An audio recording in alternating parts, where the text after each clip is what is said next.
আমরা 2024-এ একটা রক্তক্ষয়ী গণঅভ্যুত্থান করলাম।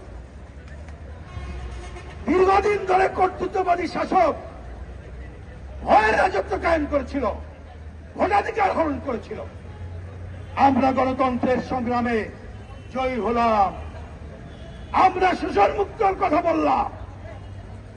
আমরা আশা করেছিলাম এই সরকার, অন্তর্বর্তীকালীন সরকার ক্ষমতায় এসে জনগণের সেই দায়িত্ব পালন করবে, এত বড় হত্যাকাণ্ড তার বিচারের কাজ দৃশ্যমান করবে, প্রয়োজনীয় সংস্কার করবে, নির্বাচনের জন্য যা যা সংস্কার করা দরকার তাই করবে, আরেকটা গণতন্ত্রের পথে যাত্রার জন্য নির্বাচন দেবে। আমরা ক্ষোভের সাথে লক্ষ্য করলাম সরকার এখতিয়ার বহির্ভূতভাবে এমন কতগুলো কাজ শুরু করলেন যা তাদের সংস্কার আলোচনায় নাই।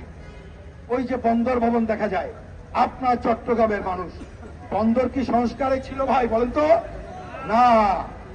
তাহলে বন্দর লিজের কথা উঠলো কেন?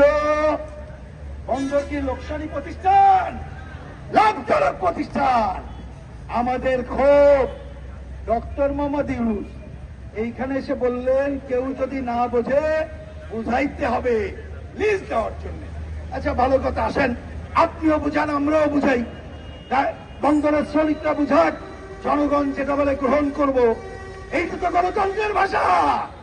কিন্তু ঈদের আগের দিন উনি কি বললেন? যারা শুনবে না তাদেরকে নাকি প্রতিহত করবেন।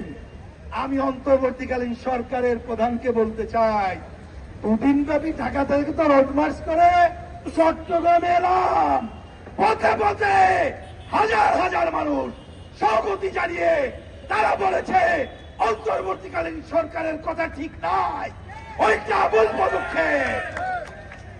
আমরা তাই পরিষ্কার বলি, এক সেকেন্ড দেরি না করে ঘোষণা দেন, আমরা বন্দর লিজ দেব না, দক্ষ দুর্নীতিমুক্ত ভাবে রাষ্ট্র মালিকানায় চট্টগ্রাম বন্দর কর্তৃপক্ষকে দিয়ে পরিচালনা করব।